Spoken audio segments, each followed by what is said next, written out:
Having spent almost 15 to 20 years in Chicago, I decided to go back to India with a clear commitment to build information technology infrastructure. I was convinced that information brings about openness, accessibility, connectivity, networking, democratization, decentralization, and as a result, social transformation.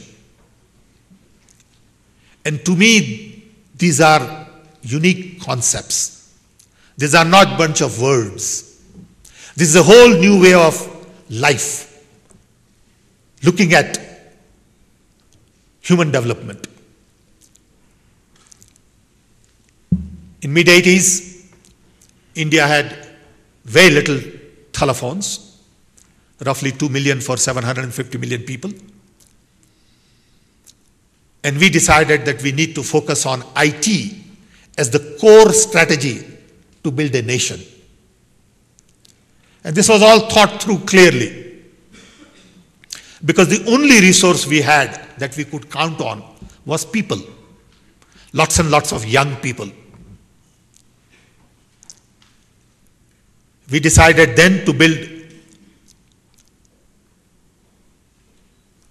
telecom research capabilities with clear focus on training thousands and thousands of people in software, telecom, digital switching, digital transmission, and at the same time recognize the need to create local industry. This was against all the wisdom, because people were convinced that we needed to import products and not build our own products. With the government support, political will, and a handful of key people, we could build large number of institutions. Then we realized that the clear focus ought to be on access to telecom and not telephone densities. So we decided to provide public phones called PCOs, where you could go make a phone call. A manned telephone equipment would be available. You could pay cash. The owner of the phone will keep 20% and give 80% to telephone companies. This way we provided 2.5 million new jobs that you could feed 2.5 million families.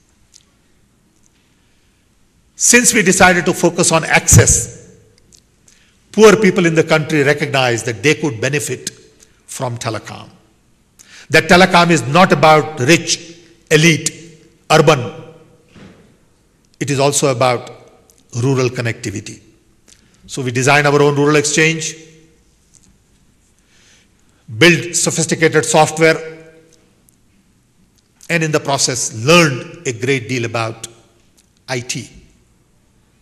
We built our own fiber optics factory,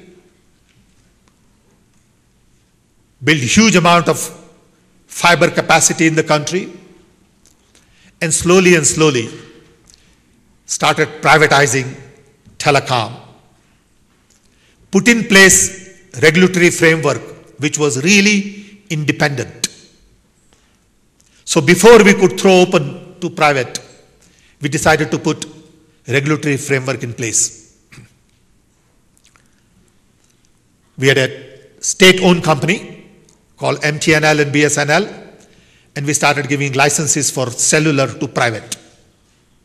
Today, India has roughly 7 major telephone companies. We are adding now 8 million new cell phones every month. India earns huge amount of foreign exchange out of software, BPO. The telecom infrastructure that we built is critical. Excuse me.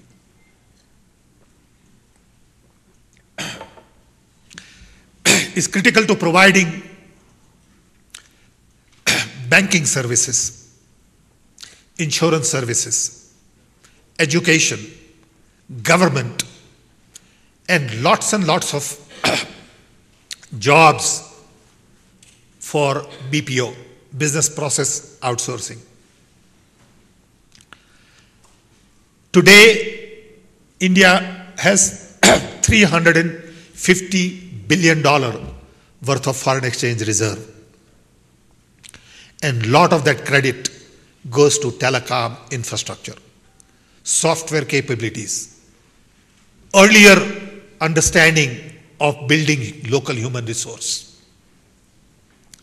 The lessons that we learned from this is that telecom is an enabler. It is not just for voice communication. Telecom is critical for education, health, better government, and it is essentially an enabler to do lots and lots of things that one needs to build a nation. It became a tool for nation building. Second lesson we learned is that privatization is pretty tricky. You have to be very careful when you privatize a big infrastructure like this. You have to have regulatory framework. You have to have independent regulator. And you have to create level playing field where everybody gets to participate at equal level. You have to continuously monitor pricing to make sure that cost per call goes down.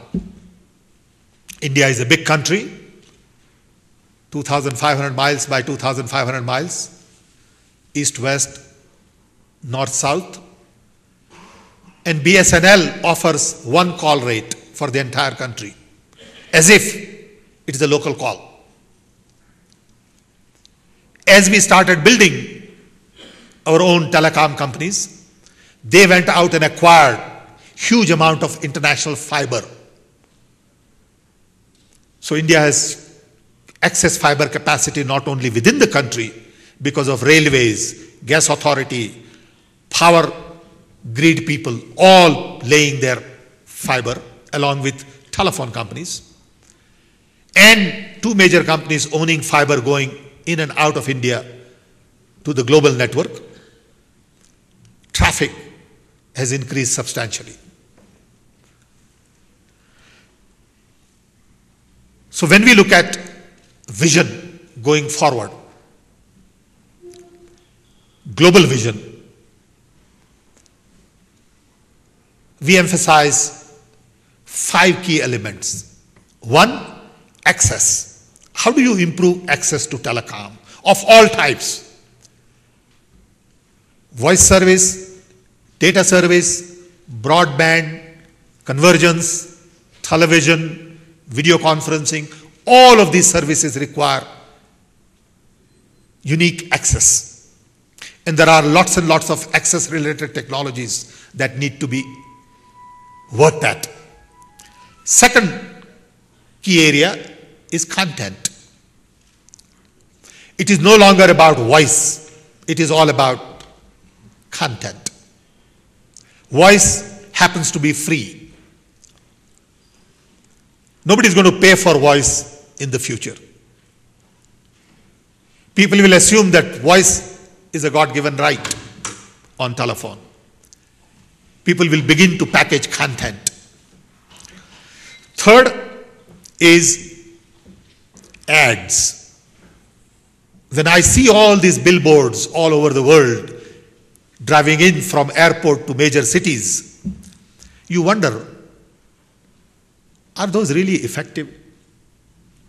When I can really target ads with profiling of a customer based on the user behavior, do I need those billboards? Or I need those billboards which keep changing, electronic billboard, wireless billboard. So the ad is very important part of the telecom vision of the future.